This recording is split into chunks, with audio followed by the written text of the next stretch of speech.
श्रीकृष्ण श्रीकृष्ण श्रीकृष्ण श्रीकृष्ण गुरुर्ब्रह्मा गुरुर्विष्णुः गुरुर्देवो महेश्वरः गुरुः साक्षात् परं ब्रह्म तस्मै श्री गुरवे नमः तस्मै श्री गुरवे नमः।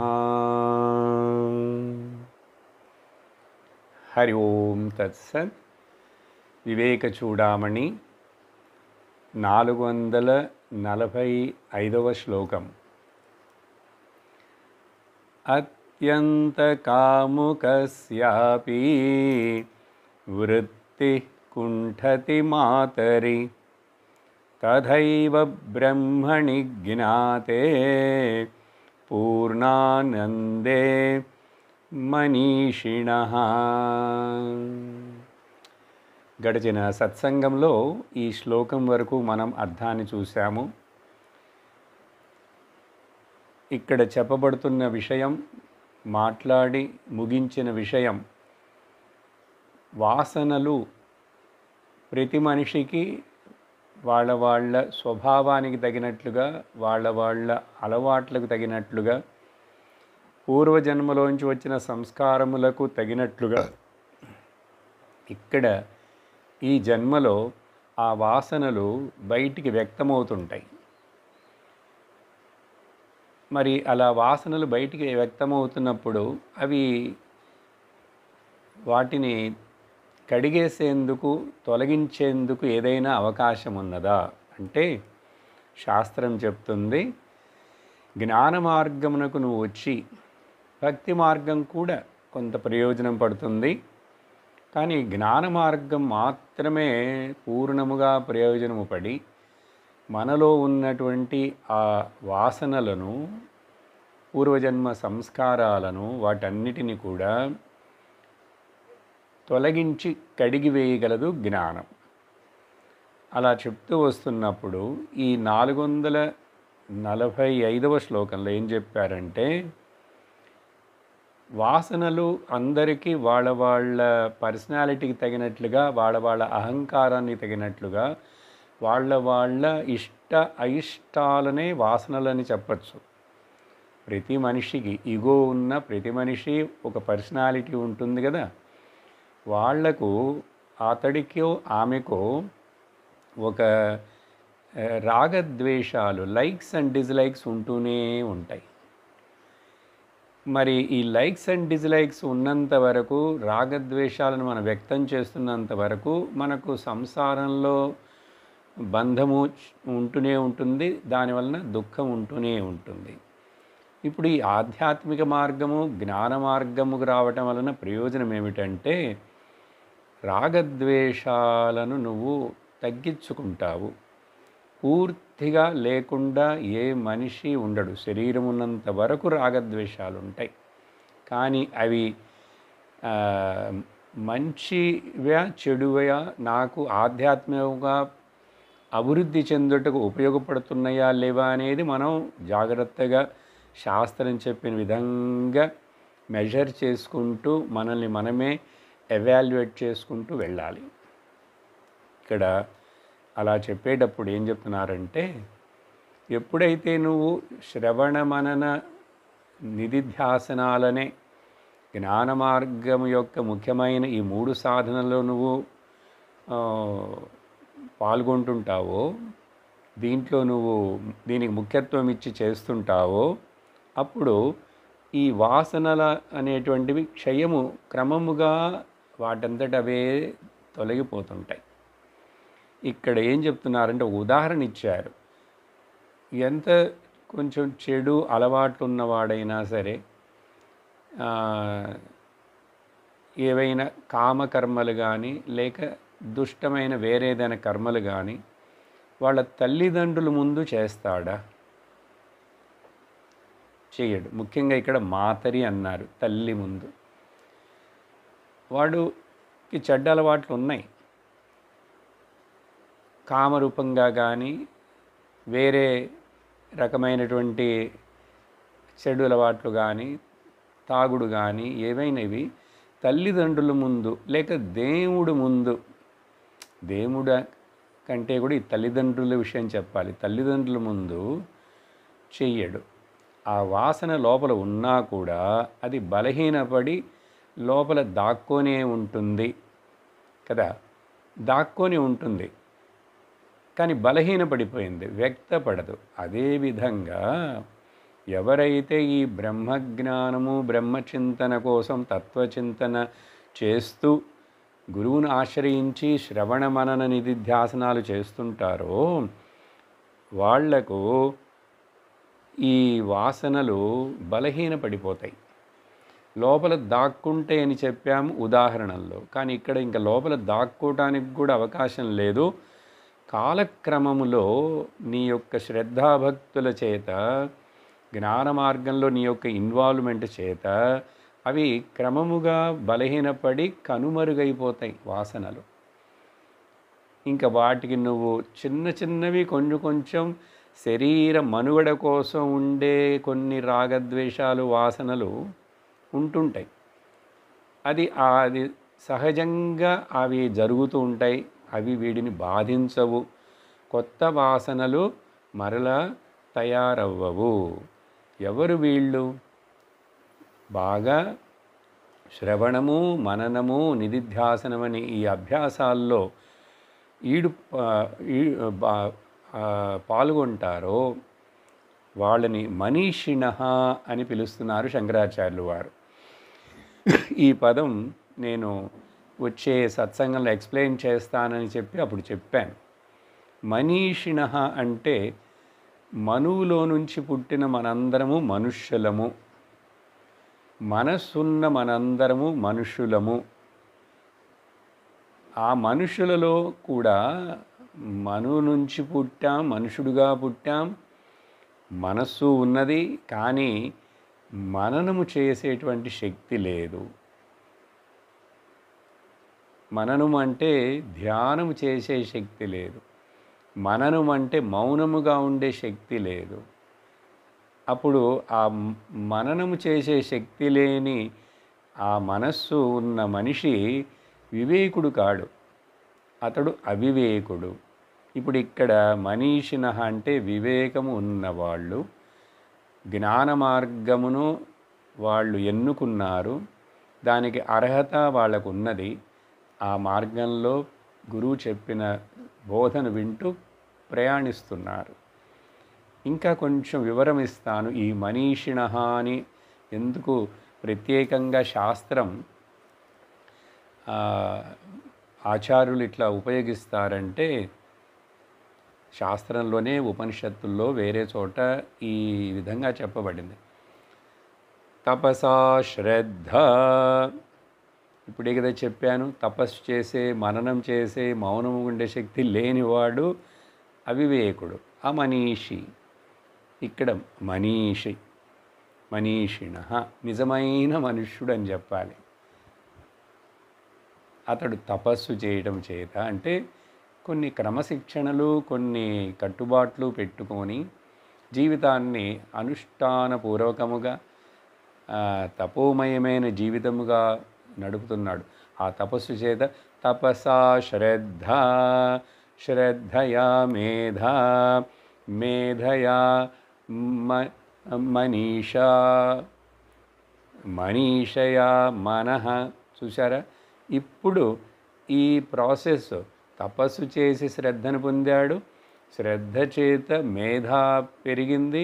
ఆ మేధ ఉన్నటువంటి వాడే, మేధ అంటే వివేక జ్ఞానము ఉన్నవాడు, మేధ చేత అతడు మనుష్యుడవుతాడు, మనీష.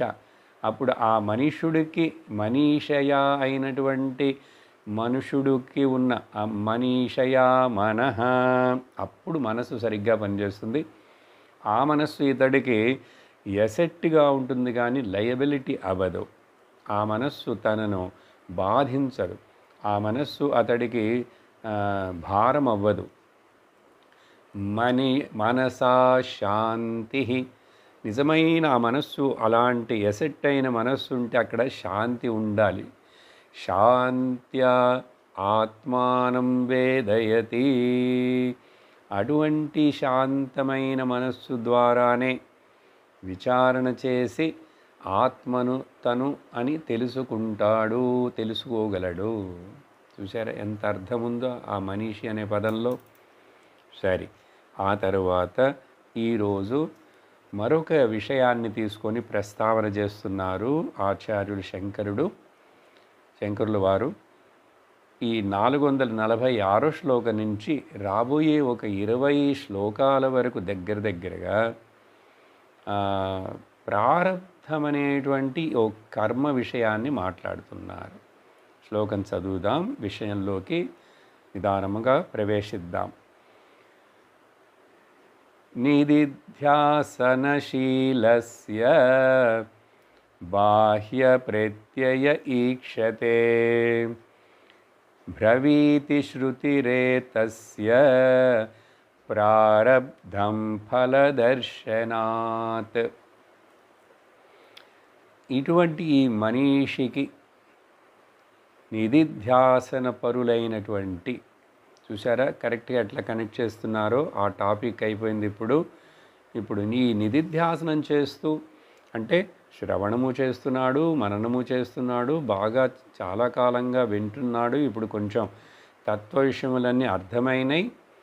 ఇప్పుడు తను జ్ఞాన నిష్టను పొందుటకు ప్రయత్నిస్తూ ఉన్నటువంటి ఆ సాధకుడు, ఆ ముముక్షువు, వీళ్ళందరినీ కలిసి ఇక్కడ నిదిధ్యాసన శీలపరులు అంటున్నారు.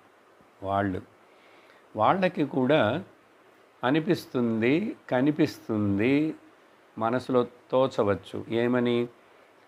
ఈ బయట ఉండేటువంటి ఈ ప్రపంచము, ఈ ప్రపంచములో భాగముగా ఉన్నటువంటి ఈ శరీరము, ఇవన్నీ కనపడుతున్నాయి. బాహ్య ప్రత్యయ అంటే జ్ఞానము మార్గంలో నడుస్తున్న వాడికి కూడా, లేక జ్ఞాననిష్ట పొందినటువంటి మహాత్ముడికి కూడా, జ్ఞానికి కూడా కొన్ని సుఖ దుఃఖాలు వస్తూనే ఉన్నాయి. అతడికి శరీరానికి జర వ్యాధి మరణాలు వస్తూనే ఉన్నాయి. కాబట్టి ఇవన్నీ చూచుట చేత వాళ్ళకి మనసులో సందేహం వచ్చే అవకాశం ఉన్నది. జ్ఞానము అని చెప్పి ఈ జ్ఞాన మార్గానికి వచ్చి ఇంత కష్టపడి 445 శ్లోకాలు వివేక చూడామణి 64వ క్లాసు జరుగుతున్నది ఇప్పుడు. ఇన్ని రోజులుగా ఇంకా అంతకుముందు కూడా చాలా వింటున్నాం. విని ఏమిటండి నాకు ప్రయోజనం? నా కుటుంబంలో కష్టాలు పోలేదు, నా శరీరంలో ఉన్న కష్టాలు పోలేదు, నాకేవో బాగా లాభాలు అవుతాయి, దొరుకుతాయి అనుకుంటున్నాను, నాకు డబ్బులు బాగా వస్తాయి అనుకున్నా, వసతి బాగా వస్తుంది ఏమో అనుకుంటే ఇవన్నీ మారలేదే. జ్ఞానము చేత ఇవేవి మారవు. బయట సెటప్ ఏది మారదు. బయట సెటప్ మారదు, కానీ ఆ బయట సెటప్ యొక్క ప్రభావము చేత ఇన్నర్ అప్సెట్ కాకుండా ఉండేందుకు ఈ జ్ఞానం ఉపయోగపడుతుంది. కాబట్టి మనం పొందే ఫలం ఏమిటి? జ్ఞానము చేత ఇన్నర్ సెటప్, బయట సెటప్ కాదు, ఇన్నర్ సెటప్. ఏంటి? అప్సెట్ కాని సెటప్. బయట సెటప్లన్నీ అప్సెట్ అవుతాయి, కానీ లోపల నేను అప్సెట్టే అవ్వట్లేదు. అది ఇస్తుంది జ్ఞానం. అదే మోక్షం, అదే జీవన్ముక్తి. కాబట్టి అటువంటి సందేహం వస్తుందేమో, విను. శాస్త్రం ఏమి చెబుతుందంటే, శృతిమాత ఇది ఇలా ఏం జరుగుతున్నదంటే, ఆ శరీరానికి, ఆ వ్యక్తికి ప్రారబ్ధం అనేటువంటి ఆ కర్మ యొక్క ఒక భాగము.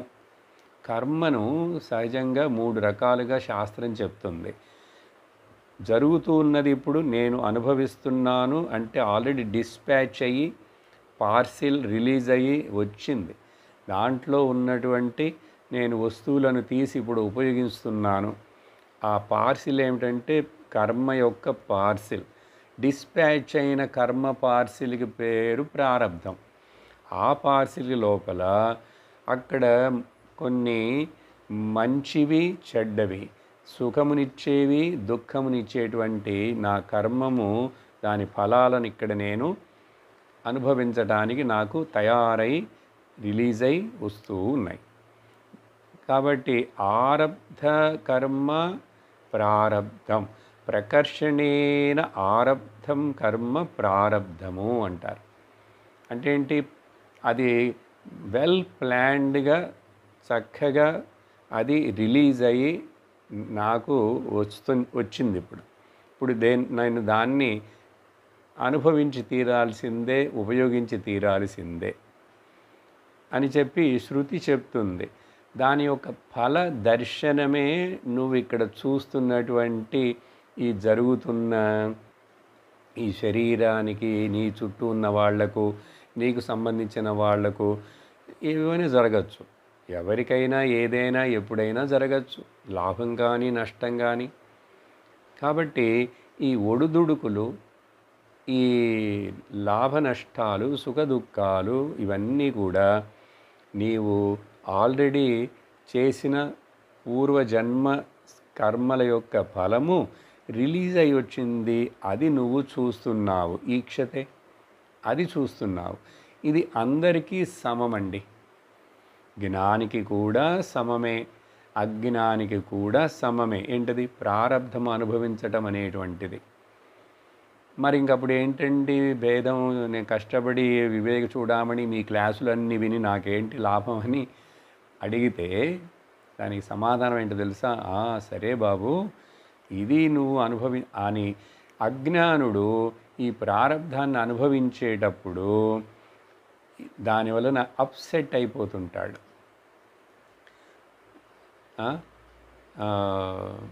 తల్లకిందులవుతుంటాడు, చాలా ఆశిస్తాడు లేక బాధపడతాడు, ద్వేషిస్తాడు లేక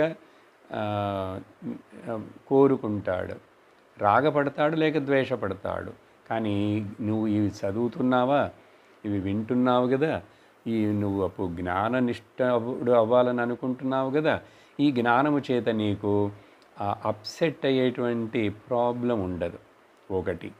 మరొక ప్రయోజనం, సరే ఇది ప్రారబ్ధాన్ని అనుభవిస్తున్నప్పుడు ఇప్పుడు మళ్ళీ కూడా ఈ జన్మలో కూడా ఈ శరీరం మరి కొన్ని కర్మలు చేస్తూనే ఉంటుంది కదా, కొన్ని కర్మలు చేస్తూనే ఉంటుంది. కానీ జ్ఞాని మినిమం కర్మలు, జీవితం శరీర మనుగడ కోసం మాత్రం చేసే కర్మలనే ఇంకా చేస్తుంటాడే కానీ అతడికి ప్రత్యేకమైన నిత్య కర్మలు, నైమిత్తిక కర్మలు, ప్రాయశ్చిత్త కర్మలు, పరిహార కర్మలు అనేటువంటి ఏదో ముందు ఎజెండా పెట్టుకొని ఫ్యూచర్ గురించి అట్లా జ్ఞాని చెయ్యడు. కాబట్టి ఇతడికి ఇంకా ఇప్పుడు ఈ ప్రజెంట్ జన్మలో కొత్తగా మళ్ళీ ఆగామి కర్మ అనేటువంటిది ఏమి తయారవ్వదు. ఆగామి అంటే ఇప్పుడు నువ్వు మరలా కర్తృత్వ అభిమానాన్ని, భోక్తృత్వ అభిమానాన్ని గనక నువ్వు క్లెయిమ్ చేశావంటే ఈ కర్మ ఇప్పుడు చేస్తున్నవన్నీ కూడా నీకు మరలా బంధముగా నీ అకౌంట్లోకి వెళ్ళి ఆగామిగా వెళ్ళి అకౌంట్లో ఎక్కడికి వెళ్తాయి? అక్కడ సంచిత కర్మ అని ఒక పెద్ద బ్యాంక్ ఉన్నది నీ అకౌంట్ తోటి. ఆ సంచిత కర్మ అనే బ్యాంక్ అకౌంట్లోకి మరలా కొత్త కర్మలు, వాటి ఫలాలన్నీ నువ్వు అనుభవించాలి. కాబట్టి అది ఎందుకంటే అట్లా పోవటం, అది ఇప్పుడే అనుభవించవచ్చు. కంటే ఇప్పుడు నీకు పోయిన జన్మ కర్మలు, పాత కర్మలు కొండలు కొండలుగా, కుప్పలు కుప్పలుగా ఉన్నాయి. అవి నువ్వు ఇప్పుడు అనుభవించేందుకు ఈ జీవితము చాలదు. అవి అన్నీ ఒకేసారి వస్తే నువ్వు తట్టుకొని బతకనే లేవు. సుఖం వచ్చినాను, దుఃఖం వచ్చినా కూడా అవి అందుకని కొంచెం కొంచెం వస్తాయి. నీ కెపాసిటీ అంతే. అది నువ్వు ఉండేదే ఇక్కడ 70 ఏళ్ళు 80 ఏళ్ళు ఉంటావు. ఒకవేళ 100 ఏళ్ళున్నా కూడా చాలదు. అది నువ్వు అన్ని కర్మలు చేసి అనేక జన్మలుగా నువ్వు చేర్చుకున్నావు, సంచిలో వేసి బాగా మూటగట్టి పెట్టుకున్నావు. ఆ సంచిలో మూటగట్టి ఎవరు పెట్టారు? నేనే, నాకు నేనే. దాన్ని సంచిత కర్మ అంటారండి. అర్థమైందా? ఇప్పుడు జ్ఞానికి చెప్తారు తర్వాత. నేను ఇప్పుడే మీకు ఈ మూడుటిని క్లియర్ చేస్తున్నాను పదాలను. ఇంకా ఇతడికి అప్సెట్ అవ్వడని ఒకటి చెప్పాను. రెండో బెనిఫిట్ ఏంటి, ఆగామి సంచిత కర్మ అనేవి మళ్ళీ అక్కడ పెరగవు. ఇక్కడితోటి ఇతడు ముక్తుడైపోతాడు, కర్మబంధములో నుంచి విముక్తుడైపోతాడు, పుణ్యపాపాలలోంచి విముక్తుడైపోతాడు, మోక్షమును పొందుతాడు. ఇది ఫలం. అందుకని ఇంట్రడ్యూస్ చేశారు ఇట్లా. ఇది ప్రారబ్ధం అంటే అది దాని యొక్క ఫలం. మనం కర్మని ఎట్లా చూడగలం? ఈ వస్తువులాగా చూడగలమా? చూడలేం కదా. వస్తువులాగా చూడలేం. దాని ఫలం వచ్చినప్పుడు చూస్తాం. అది పుణ్యకర్మ అయితే ఇక్కడ సుఖముగా వస్తుంది నీకేదో, అది పాపకర్మ అయితే ఇక్కడ దుఃఖముగా వస్తుంది. అప్పుడు ఆ సుఖ దుఃఖాలను చూస్తున్నప్పుడు, లాభ నష్టాలను చూస్తున్నప్పుడు నువ్వు అర్థం చేసుకోవాలి, ప్రారబ్ధం కర్మ యొక్క ఫల దర్శనం ఇక్కడ. కాబట్టి ఇది జ్ఞానికి కూడా సమం. జ్ఞాని కూడా ఈ ప్రారబ్ధాన్ని అనుభవించే తీర్చేసుకుంటాడు, ముగించిపోతుంది అతడికి. కానీ అజ్ఞానికి ముగియదు. సినిమా మళ్ళీ మొదలవుతుంది, కొత్త సినిమాగా, మరొక ఎపిసోడ్గా. సరే, ఇది ఎట్లాగంటే చదువుదాం. తర్వాత శ్లోకాలు చదువుతుంటే బాగా అర్థమవుతుంది. 447 శ్లోకంలో సుఖాద్యనుభవో యావత్ సుఖాద్యనుభవో యావత్ తావత్ ప్రారబ్ధమిష్యతే ఫలోదయ క్రియాపూర్వః నిష్క్రియో నహి కుత్రచిత్.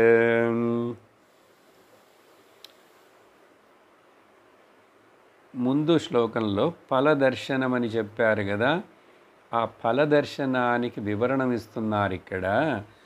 నీకు వచ్చే సుఖ దుఃఖాలు ఉన్నాయి చూసావా అనుభవములు. సుఖ ఆది అనుభవ, సుఖము దుఃఖము, ఒక్కొక్కసారి ఎక్కువ సుఖము, ఇంకొకసారి ఎక్కువ దుఃఖము, కొంచెం కొంచెం మిక్స్ అయ్యి 50-50 బిస్కెట్ లాగా వస్తుంటాయి. అవి ఎంతకాలానికి అవి నీకు వస్తూ ఉన్నాయో అలా నువ్వు గుర్తుంచుకో. అవి అర్థం ఆ ప్రారబ్ధం వలన ఇవి వస్తున్నాయి. ఈ ప్రారబ్ధాన్ని మనం అది తెలియక, దాని డీటెయిల్స్ తెలియక, శాస్త్రం ఇలా వినని వాళ్ళకి ఏమంటారంటే నా తలరాత అంటుంటాం, లేక బ్రహ్మ రాసిన రాత, విధి అంటాం. ఈ విధి కానీ బ్రహ్మరాతని కానీ అది ఈశ్వర సంకల్పం అని చెప్పు, లేక తలరాతని చెప్పు, నువ్వే చేసిన నీ సొంత కర్మ యొక్క ఫలము తప్ప మరొకటి కారణమే కాదు. ఇది బాగా అర్థం చేసుకుంటే నా జీవితంలో వచ్చే ఉడుదుడుకులు, లాభ నష్టాలు, సుఖదుఖాలకి ఎవరి మీద నేను వేలు చూపించను, ఎవరి మీద నేను దోషమును ఆపాదించను. ఇది ఖచ్చితంగా పూర్తిగా నేనే బాధ్యుడినని చెప్పి అర్థం చేసుకుంటావు. అప్పుడు ఇంకా నీకు ఎవరితోటైనా తగాదాలు, ద్వేషాలు, అసూయలు ఇలాంటివి ఏర్పడతాయా? ఎవరి మీదైనా కంప్లైంట్ చేస్తావా? దేవుడి మీద కంప్లైంట్ చెయ్యవు, ఎవరి మీద కంప్లైంట్ చేయవు. నీ భార్య, నీ పిల్లలు, నీ చుట్టూ ఎవ్వరూ కారణం కాదు. నువ్వు చేశావు, నీ కర్మకు ఫలము నువ్వు అనుభవించి తీరాలి. కాబట్టి నువ్వే దానికి రెస్పాన్సిబుల్. ఇంగ్లీష్లో ఏమంటారు దీన్ని? Whatever you sow that you reap. ఏ విత్తును పెడితే ఆ చెట్టు, ఆ పండు వస్తుందండి. కాబట్టి నువ్వు పెట్టిన విత్తు, దాని ఫలం, నువ్వు చేసిన కర్మ. సో కర్మ కారణం, ఇప్పుడు ఫలం కార్యంగా వచ్చింది. ఆ కర్మ ఎందుకు చేస్తున్నావు? కామ కారణం, కర్మ కార్యంగా చేస్తావు. కాబట్టి కామ కర్మ ఫలం. ఈ ఫలం అనుభవించడానికి మళ్ళీ జన్మ. ఇది ఇలా జరుగుతూనే ఉంటుంది అజ్ఞానంలో ఉన్నంత వరకు. అది విషయం. ఇప్పుడు ఈ శ్లోకంలో అలా చెప్తూ, కాబట్టి సుఖదుఖాలుని ఈ శరీరం ఎంతకాలం, శరీరానికి ఒక్కొక్క శరీరానికి ఎంత ఆయుష్, ఎంత ఆరోగ్యము, ఎంత ఐశ్వర్యము, వీటికి ఆపోజిట్ చెప్పండి. ఎంత అల్పాయుష్, ఎంత అనారోగ్యము, ఎంత బీదతనం, ఇవన్నీ కూడా దేని మీద నిర్ణయం అవుతున్నాయి? పూర్వజన్మ కర్మ ఫలం మీద.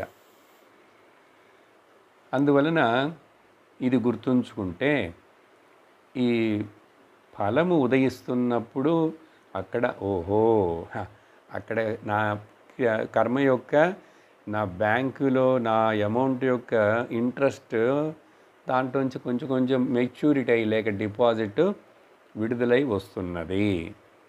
అది నేను అనుభవించాలి. ఎక్కడైనా ముందు కర్మఫలం లేకుండా, ముందు కర్మ దాని యొక్క ఎఫెక్ట్ లేకుండా ఇక్కడ ఫలం వస్తుందా? అందుకనే ఎవరి యొక్క కర్మ ఫలాన్ని మరొకడు అనుభవించటానికి ఆస్కారం లేదు. నా కర్మ నా ఫలం, నా కర్మ దాని యొక్క ఫలం స్ట్రెస్ పాస్ చేసి వేరే వాళ్ళ అకౌంట్లోకి వెళ్ళదండి.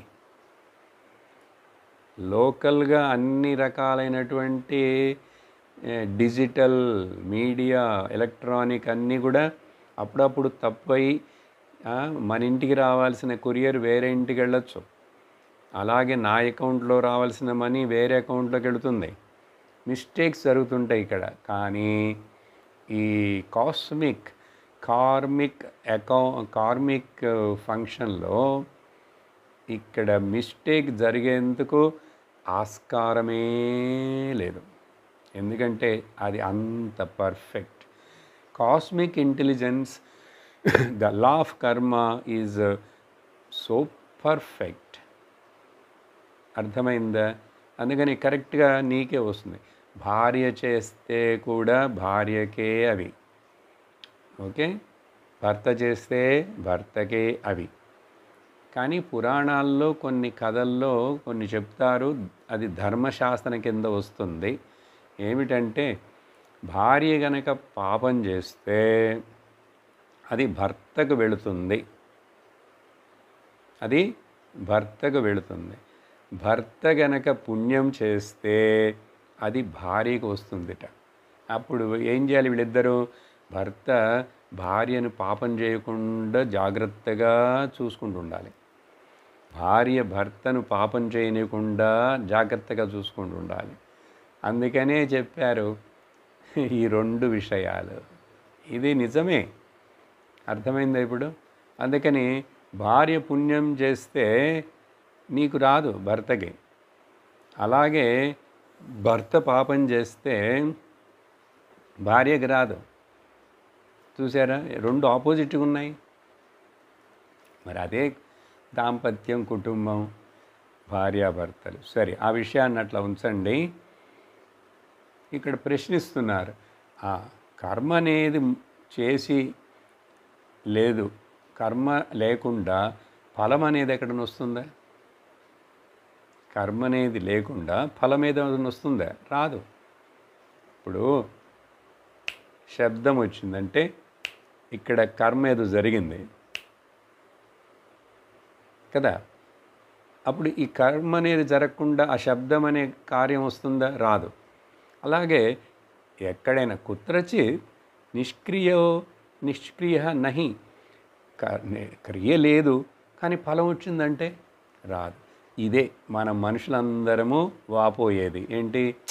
నేనేం చేశాను, నేను ఎవరికి ఏమీ చేయలేదే, దేవుడిని ఇంత ఆరాధిస్తున్నానే, నాకెందుకు ఇంత కష్టాలు, ఇన్ని బాధలు పెడుతున్నాడు దేవుడని అంటుంటాం. ఎందుకంటే మనకు తెలియదు కాబట్టి. నీకు ఈ జన్మలో ఈ ఈ జన్మలో కొన్ని సంవత్సరాల ముందు చేసినవే నీకు జ్ఞాపకం లేవు. ఎన్నో జన్మలుగా చేస్తున్నవి ఇంకెట్లా జ్ఞాపకం ఉంటాయి? ఉండవు. అది మనకు జ్ఞాపకం ఉన్నా లేకపోయినా, బాబు ఇది నీ అకౌంట్‌దా, నీదే అని చెప్పి తీసుకొచ్చి డెలివరీ చేస్తాడు. ఎవరు ఆ చేసేది? ఆయన ఒక సూపర్ జడ్జ్. ఈశ్వరార్పితం కర్తృరాజ్ఞయా ప్రాప్యతే ఫలం. ఫలం ఎట్లా వస్తుంది?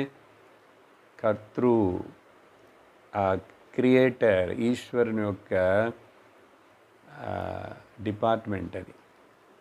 సరే, ఇలా అడిగిన తర్వాత కాబట్టి నీ కర్మే నీకు ఫలముగా వస్తున్నది. ఇప్పుడు తర్వాత చెప్తున్నారు, కానీ ఇప్పుడు జ్ఞాని విషయంలో ఈ ప్రారబ్ధం అసలు ఇది అతడు సత్యముగా తీసుకుంటాడా, నిజముగా తీసుకుంటాడా? జ్ఞానము చేత కలిగేటువంటి ఇతడి యొక్క ఫలం ఏమిటి అంటే, ఇతడికి జరిగే ఫలం అహం బ్రహ్మేతి విజ్ఞానాత్ కల్పకోటిశతార్జితం సంచితం విలయం యాతి ప్రబోధాత్ స్వప్న కర్మవత్. కొద్ది నిమిషాల ముందు చెప్పాను కదా మీకు, బయట సెటప్ సరిగ్గా లేకపోయినా దాని వలన లోపల అప్సెట్ అవ్వడని చెప్పాను, ఒక ఫలం. రెండోది ఏం చెప్పాను? ఇతడికి మళ్ళీ ఆగామి వెళ్ళి సంచిలో చేరదు, సంచిత కర్మ. ఇప్పుడు ఇక్కడ ఏం చెప్తున్నారు చూడండి, ఆ విషయాన్ని ఇక్కడ చెప్తున్నారు శంకర్లు. ఎప్పుడైతే నేను నన్ను బ్రహ్మము అని తెలుసుకుంటానో, ఆత్మ అని తెలుసుకుంటానో, ఏకనిత్యసార సత్య శుద్ధ ముక్త స్వరూప స్వభావం అని తెలుసుకుంటానో, విజ్ఞానాత్ తెలుసుకొనుట చేత, ఖచ్చితముగా తెలుసుకొనుట చేత, కల్పకోటి శతార్జితం. చూడండి, నువ్వు అంతకుముందు ఎన్నో, కల్పం అంటేనే చాలా పెద్ద సంఖ్య, సంవత్సరాలు.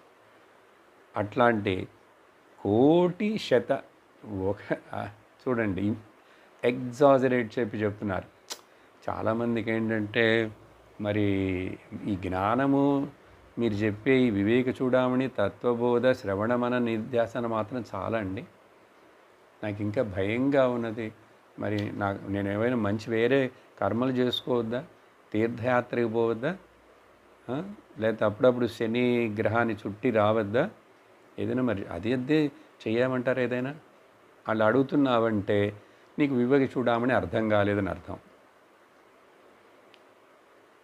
ఎందుకంటే ఇక్కడ వివేక చూడామణిలో మనం చెప్పేటువంటి వివేక వైరాగ్య జ్ఞానాలు, నువ్వు బ్రహ్మము, నువ్వు పూర్ణుడవు, నువ్వు నిత్యుడవు, నీకేమీ సంబంధం లేని శుద్ధ వస్తువు నువ్వు అని చెప్తున్నది. కాబట్టి ఇది తెలుసుకున్నావంటే నీకు ఇంకా ఆ భయాలు, ఆ తాపత్రయాలు, ఆ పరుగులు ఇవేవి ఉండవు, అక్కర్లేదు. అవి నిజం కాదని తెలుసుకోవాలి. అది అందుకని ఎన్ని కోట్ల జన్మలకేలో నువ్వు చేసిన సంచిత కర్మ ఉన్నప్పటికీ కూడా అది మొత్తం అట్లా నశించిపోతుందిట. అట్లా ఎప్పుడు నేను అహం బ్రహ్మాస్మి అని నేను నిష్ఠ కరెక్ట్గా తెలుసుకున్నానంటే ఏం చేయగలేదు. దానికి తెలుసుకో, సరిగ్గా తెలుసుకో, ఖచ్చితంగా తెలుసుకో, షూర్గా తెలుసుకో. ఎట్లా? ఉదాహరణ చెప్పనా? కల కంటున్నవాడు కలలో ఎన్నో అక్కడ కూడా కర్మలని చేస్తాడు, మంచి చెడులు చేస్తాడు, చూస్తాడు, తనే చేస్తున్నట్లుగా అక్కడంతా జరుగుతాయి. అది ఎంత మంచి కలైనా చెడ్డ కలైనా ఆ మంచి చెడులు, ఆ కర్మలు మేలుకున్న తర్వాత వాటికి ఏదైనా ముఖ్యత్వం, విలువ ఏదైనా ఉందా? మేలుకున్న క్షణమే అన్నీ విలయమైపోతాయి, అన్నీ క్యాన్సిల్ అయిపోతాయి. విలయం అంటే క్యాన్సిల్, డిజాల్వ్డ్. చూడండి ఎంత చిన్న ఉదాహరణ అర్థం చేసుకోవడానికి. ప్రతిరోజు కళ చూస్తున్నాం, ఒక కళకి ఒక కళకి అర్థం లేదు, ఏ కళ కూడా నిజం కాదని మనకు ఖచ్చితంగా తెలుస్తుందా లేదా? అదే విధంగా ఇప్పుడు మెరుగుతో ఉండి వివేక చూడామణి విని జ్ఞానానికి మేల్కొన్నావా లేదా? మేల్కొని మరొక మేల్కొలుపు, దాన్ని జ్ఞానం అంటారు. మరి కళలో నుంచి అయితే మేలుకున్నానండి, కళ పోయింది. ఇప్పుడు తత్వజ్ఞానానికి మేలుకో, తెలుసుకో. కర్మ ఎక్కడుంది అది చెప్తున్నారు. అర్థమైతే నువ్వు ధన్యుడివి. ఇంకా నీకు మరొక ప్రశ్న ఉదయించదు బుద్ధిలో, మనస్సులో.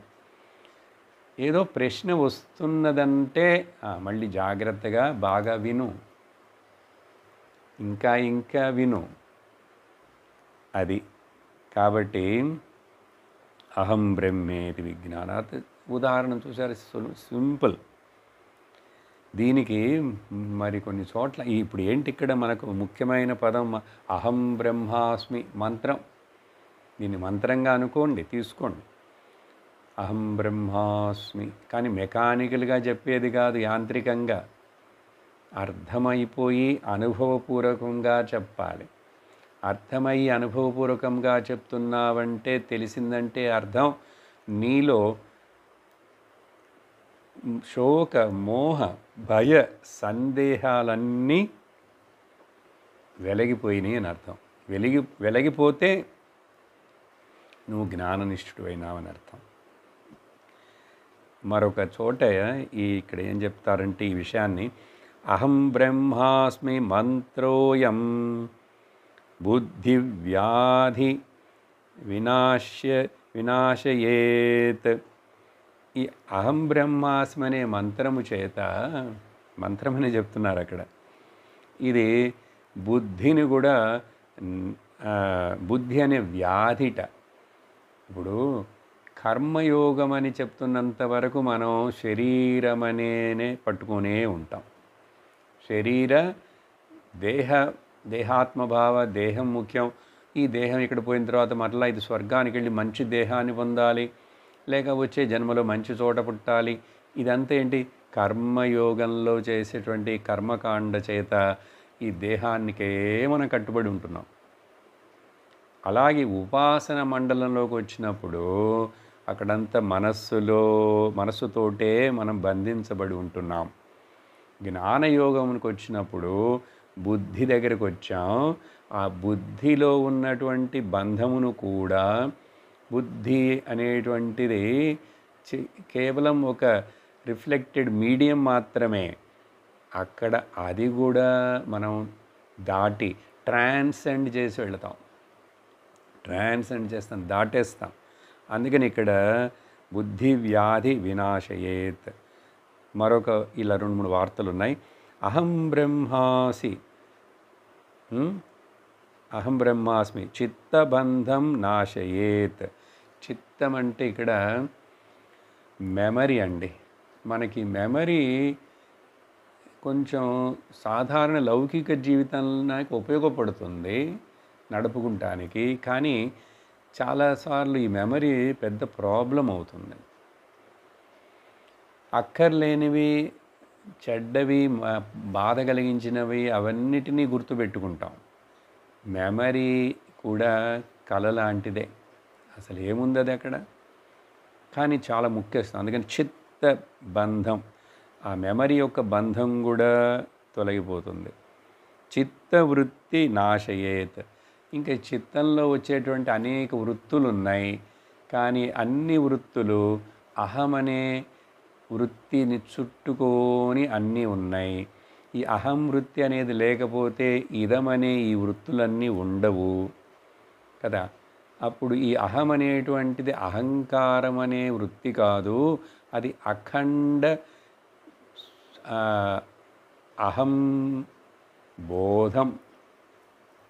అఖండ అహం బోధం. అది వృత్తి కాదు, అఖండం. అది వృత్తి అంటే విచ్చిత్తి ఉంది, బోధం అంటే దాంట్లో విచ్చిత్తి లేదు. వృత్తులు వస్తాయి పోతాయి, చూసారా? అని నేను ఉన్నాను, నేను నేను నేననేటువంటిది అఖండ విచ్చిత్తిల్లాద బోధం. దాంట్లో అది అనంతము అఖండంగా ఉంది కాబట్టి అది వృత్తి కాదు, అది ఎరుక. సరేనా? అప్పుడు అలా చెప్పి ఇక్కడ కోటి దోషం వినాశయేత్, చూసారా? సంకల్పాద్ వినాశయేత్. ఇంకా నీకు సంకల్పాలు ఉండేది చక్కగా వేరే చోట చెప్పినది మీకు కోట్ చేసి చెప్తున్నాను. ఈ అహం బ్రహ్మాస్మి అనేటువంటి జ్ఞానము చేత ఏర్పడే ఈ ఫలం చూసారా? చిత్తవృత్తి వినాశయేత్, సంకల్పాది వినాశయేత్. తర్వాత కోటి దోషం వినాశయేత్, అదే ఇక్కడ చెప్పారు. కల్పకోటి శత ఆర్జితం సంచితం సర్వం కర్మ క్యాన్సిల్డ్ చెక్ లాగానే. తర్వాత 449వ శ్లోకంలో యత్కృతం స్వప్నవేలాయాం పుణ్యం వా పాపముల్బణం సుప్తోత్థితస్య కిం తత్ స్యాత్ స్వర్గాయ నరకాయ వా. మరల కళ గురించే ప్రస్తావన చేస్తున్నారు, ఎందుకంటే చాలా ముఖ్యమైన ఉదాహరణ, వెరీ పవర్ఫుల్ ఎగ్జాంపుల్ మనకు విషయం అర్థం కావటానికి. అదేదో తేలిగ్గా తీసుకోకూడదు. మనం మన కళను నిద్రను చాలా తేలిగ్గా తీసుకుంటాం, మెలుకుకు మాత్రం ఎంతో ముఖ్యత్వం ఇస్తాం. విచారణ చేయవలసినవి ఆ రెండు విషయాలు. యత్కృతం స్వప్న వేలాయం, ఆ కలకనే సమయంలో ఏదేదే నువ్వు అంత చేస్తున్నావో అక్కడ కర్మ చేస్తున్నానని చెప్పానుగా. యత్కృతం అది పుణ్యం కావచ్చు, పాపం కావచ్చు. అది నువ్వు మేలుకున్న తర్వాత ఎక్కడ ఉన్నది? అది ఉన్నదా? ప్రశ్నిస్తున్నారు. స్యాత్ కిం స్యాత్, అది స్వర్గముకు నువ్వు వెళ్ళొచ్చినట్లయినా ఉండని, నువ్వు నరకానికి వెళ్ళొచ్చినట్లయినా నువ్వు కర్మ అనుభవించి చేయని, అక్కడ ఎంత చెడ్డ కర్మ చేసినా కూడా. చూసారా? అదేమైనా నిజమా? ఉన్నది అది నరకం కానీ స్వర్గకర్మ కానీ లేచిన తర్వాత ఉన్నదా ఏమిటి? చూడండి. అందుకని నిద్రలో, కళ కూడా పక్కన పెట్టి నిద్ర చూడండి, నిద్రలో ఏ కర్మ చేయట్లేదు కాబట్టి అక్కడ పుణ్యము పాపము ప్రసక్తే లేదు. సరే, కళలో చేసినటువంటి మంచి కార్యం, మంచి పని కానీ చెడు పని కానీ అవేనా నీకు ఫలాన్ని ఇస్తాయా? కళ అనేటువంటిది కొత్తగా ఏమీ నీకు ఫలమునివ్వదు. ఆ కళను మంచి కళ చెడు కళ అనేటువంటిది కూడా అది పూర్వజన్మ ఈ కర్మల యొక్క ఫలమే. కొన్ని ఆ కళలో తీర్చేసుకుంటున్నావు. అర్థమైందా? కాబట్టి అక్కడ కొత్తగా నువ్వేమీ నిర్మించుకోలేవు, ఏమి చెయ్యవు. అక్కడ ఏదో గుడికి 1,00,000 రూపాయలు దానం ఇచ్చానంటే ఆ పుణ్యం నీ సంచితంలో చేరుతుందా? వెళ్ళి చేరదు. అక్కడ ఎవరినో నేను పొడిచి చంపేశాను కత్తితోటి, కళలో ఏదైనా చూడొచ్చుగా, ఏదైనా రావచ్చు. ఇదిదా రావాలని ఏమీ గ్యారంటీ లేదు కదా. అక్కడ దానికి నీకు ఉరి శిక్ష, జైలు శిక్ష వేశారు. సరే, అది కూడా అనుభవించి భయపడ్డావు, లేచావు. కానీ ఆ పాపం వలన నువ్వు నరకానికి వెళతావా? అది నీ పాపం సంచితం పాపంలో చేరుతుందా? చేరదు. ఎందుకంటే అది నిజం కాదు, అది లేదు. అక్కడ లేనిది, నిజము కానిది అది చేసినట్లు కనపడ్డాను. అది మరి లేనిది నిజం ఎట్లా అవుతుంది? లేనిది ఎట్లా నిజమవుతుంది? భగవద్గీతలో ఈ విషయాన్ని చెప్తూ ఉన్నది ఎప్పుడూ ఉంటుంది, లేనిది ఎప్పుడూ లేదు. చూసారా?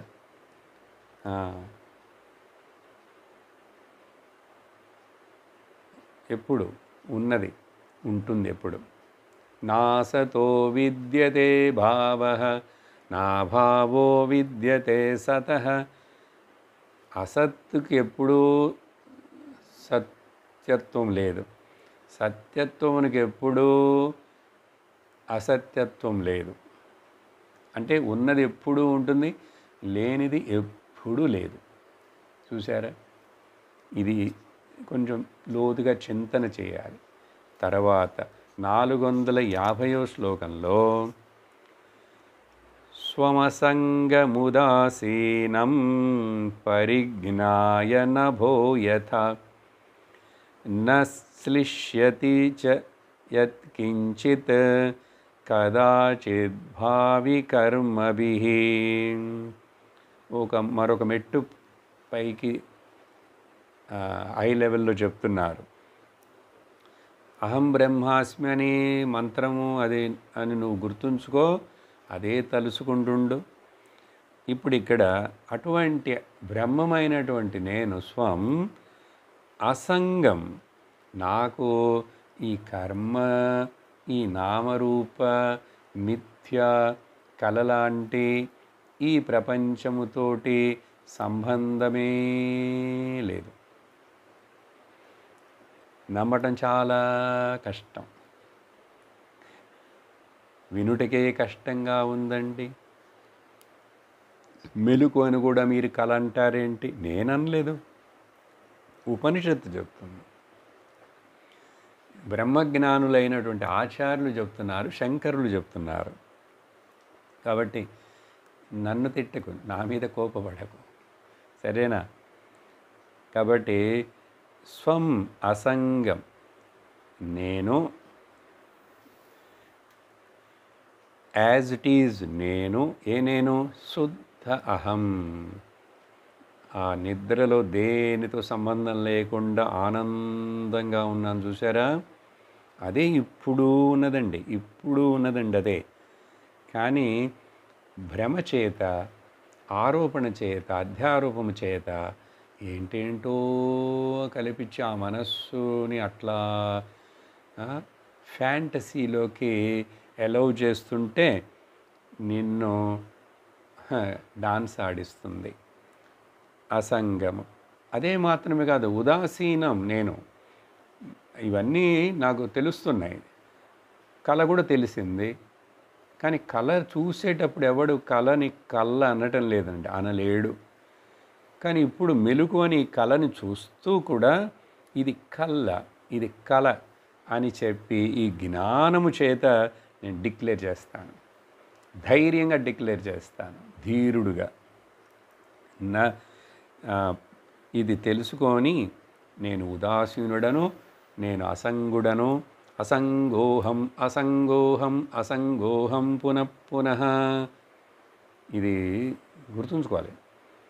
నాకు దేనితోటి సంగం లేదు. ఎట్లా ఇది తెలుసుకోవాలి? ఎట్లా? పరిజ్ఞాయ, కరెక్ట్గా తెలుసుకో, బాగా తెలుసుకో. నభః యథ, ఆకాశం ఎట్లాగో అట్లాగా.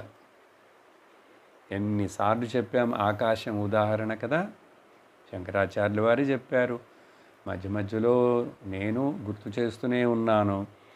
ఎట్లాగైతే ఆకాశంలో అన్ని అవకాశాన్ని తీసుకొని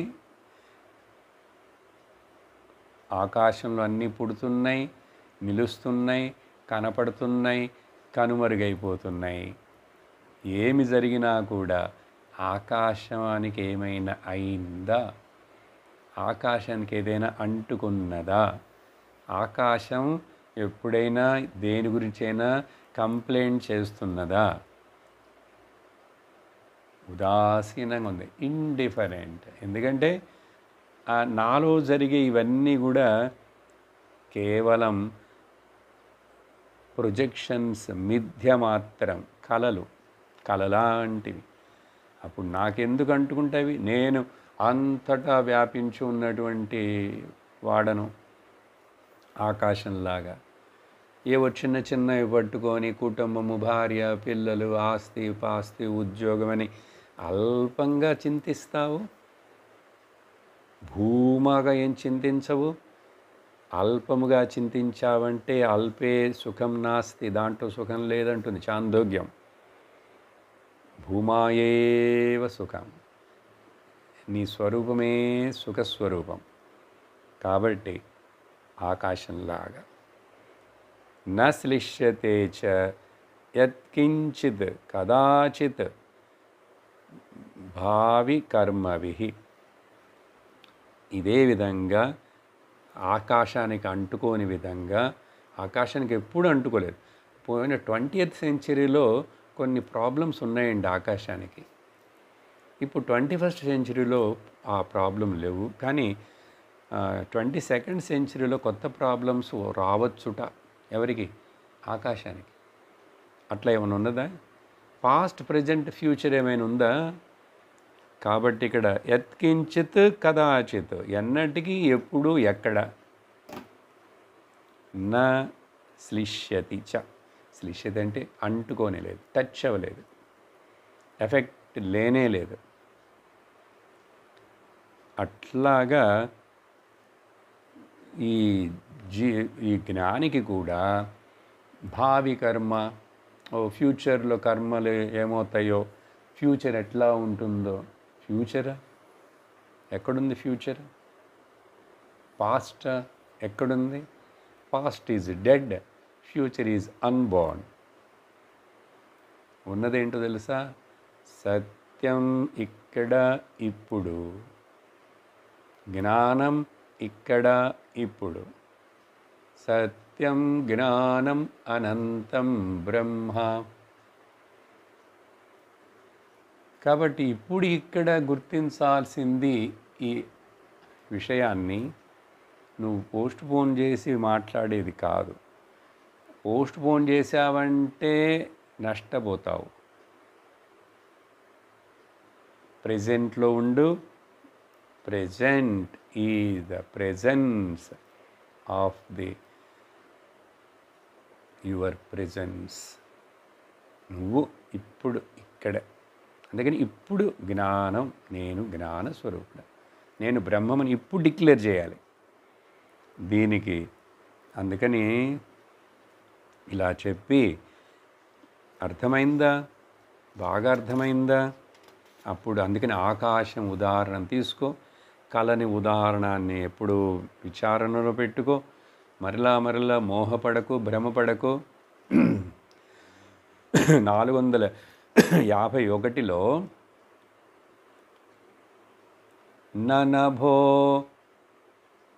ననభో ఘటయోగేన సురాగంధేన లిప్యతే తదాత్మోపాధియోగేన తద్ధర్మైర్నైవ లిప్యతే. ముందు శ్లోకంలో చెప్పిన న శ్లిష్యతే అనేది న లిప్యతే, అన్టచ్డ్. ఆకాశం ఉదాహరణ చెప్పారా? ఆ ఉదాహరణాన్ని తీసుకుంటూ మరొక విషయాన్ని యాడ్ చేస్తూ మనకు ఉదాహరణాన్ని ఇస్తున్నారు మరలా. ఎట్లా? ఒక కుండ ఉన్నదండి. ఈ కుండలో సారాయి పోసాం, లేక కిరోసిన్ పోసాం. ఇక్కడ సారాయి అంటున్నారు, అప్పుడు ఆ సారాయికో ఆ కిరోసిన్కో ఒక వాసన ఉంటుంది కదా, ఉంటుంది. క్వశ్చన్ ఏంటంటే, ఈ సారాయి వలన కిరోసినో లేక దాని వలన దానికి ఉన్న వాసన ఈ కుండకి అంటుకుంటుంది. కిరోసిన్ నువ్వు పారబోసిన తర్వాత కూడా అలా చూస్తే ఉంటుంది, కొంచెం కడిగినా ఉంటుంది. అలా ఆ వాసన ఈ మట్టి అయిన కుండకు అంటుకున్నట్లుగా ఈ లోపల ఉన్నటువంటి ఆకాశం ఉంది చూసావా, ఆకాశానికి అంటుకుంటుందా? ఈ ఘటంలో ఉన్నంత మాత్రాన ఘటనలో ఆకాశం ఉందా లేదా? స్పేస్ లేకపోతే ఎట్లా? నువ్వు కిరోసిన్ పోసావు, అక్కడ స్పేస్ ఉందిగా. స్పేస్కి ఏమైనా ఆ వాసన అంటుకుంటుందా? లేక ఇది అగ్నికుండం అనుకోండి, అగ్నిహోత్ర కుండం చాలాసార్లు పెడతాంగా. దీంట్లో అగ్ని నిప్పు వేశాను, కర్పూరం వేసి అంతా వేసి ఎండు పుల్లలు వేసి బాగా నిప్పుని పెట్టాను. ఆ అగ్ని వలన ఈ కుండ నల్లబడుతుంది. కొండ కొన్నిసార్లు పగిలి కూడా పోవచ్చు. ఆ కుండలో ఉన్న ఆకాశానికి ఆ అగ్ని యొక్క ప్రభావం ఏదైనా తగిలిందా? ఈ సురాపానం, కిరోసిన్ లాంటి దాని యొక్క వాసన ఆకాశానికి అంటుకున్నదా? బాగా ఆలోచించు. అదేవిధంగా ఆత్మలో ఈ శరీరం కనపడుతున్నది. శరీరంలో ఆత్మ లేదండి. ఏంటండి ఉల్టాగా చెప్తున్నారు? తల తిరుగుతున్నది. తల తిరగదు, అర్థం చేసుకో. ఇంతకాలం అజ్ఞానం చేత I am in the body, I am in the body. No, I am all pervading. నేను అనంతుడను. సత్యం జ్ఞానం అనంతం బ్రహ్మ అహం. అనంతమైన నాయందు ఈ దేహాలన్నీ కనపడుతున్నాయి, ఈ కొండలు కనపడుతున్నాయి, ఈ నదులు, సముద్రాలు కనపడుతున్నాయి. అటువంటి అనంతుడైన ఆత్మలో ఆత్మలో ఈ ఈ శరీరం ఏదో వచ్చింది ఇట్లా, లేక సరే ఆత్మ ఈ లోపలే ఉంది అనుకుందాం, పర్వాలేదు. కొన్ని అదే చెప్తుంది, లోపల చూడు, ఆలోచించు, ధ్యానించు, తప్పు లేదు. రెండు విధంగా చూద్దాం. లోపల ఉన్నదంటున్నాం. ఈ ఉపాధి వలన ఈ శరీరం అనే మీడియం ద్వారా, బుద్ధి అనే పాలిష్డ్ స్టోన్ వలన ఈ ఆత్మ దాంట్లో రిఫ్లెక్ట్ అయ్యి ప్రకాశించడం చేత, దీనికి చైతన్యముని ఇవ్వట చేత, ఈ ఉపాధి వలన ఆత్మ అయిన నాకు ఏదైనా బాధ ఉందా? అటాచ్మెంట్ ఉందా? కుండలో కిరోసిన్ స్మెల్ ఆకాశానికి ఎట్లా కుండలో ఆకాశానికి అంటుకోలేదో, శరీరానికి ఉన్న ఉపాధికి ఉన్న బాధలు, దానిలో ఉన్న దుర్గంధాలు, సుగంధాలు ఏదైనా కానీ ఆత్మనైన నాకు అంటుకోవు. ఈ ఉపాధికి సంబంధించిన ధర్మాలు తద్ధర్మై న లిప్యతే. ఈ శరీరానికి, మనస్సుకి ఈ అనేక ధర్మాలు ఉన్నాయి కదా. ఇది ఆరు వికారాలతో ఉంది. అస్థి జాయతే వర్ధతే విపరిణమతే అపక్షీయతే నశ్యతి. మనసులో కామం, క్రోధం, లోభం, మోహం, మదం ఏదైనామో వస్తున్నాయి, వెళుతున్నాయి.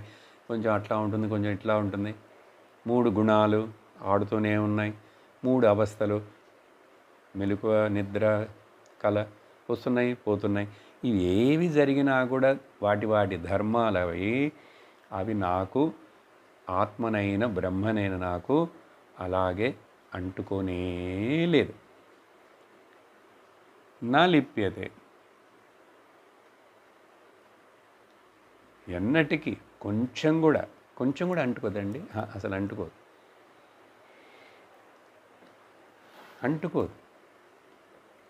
అటువంటి అందుకని శుద్ధం అని చెప్పేది. శుద్ధ జ్ఞానైకమూర్తయే. ఊరికి నాన్న చెప్తున్నారు. అలా చెప్పి ఇప్పుడు ఆ ఆత్మ శుద్ధమైనది కాబట్టి ఎప్పుడైతే నువ్వు దాన్ని దాన్ని గుర్తిస్తావో, భగవద్గీతలో చెప్పిన 2 విషయాలను చెప్తాను చూడండి.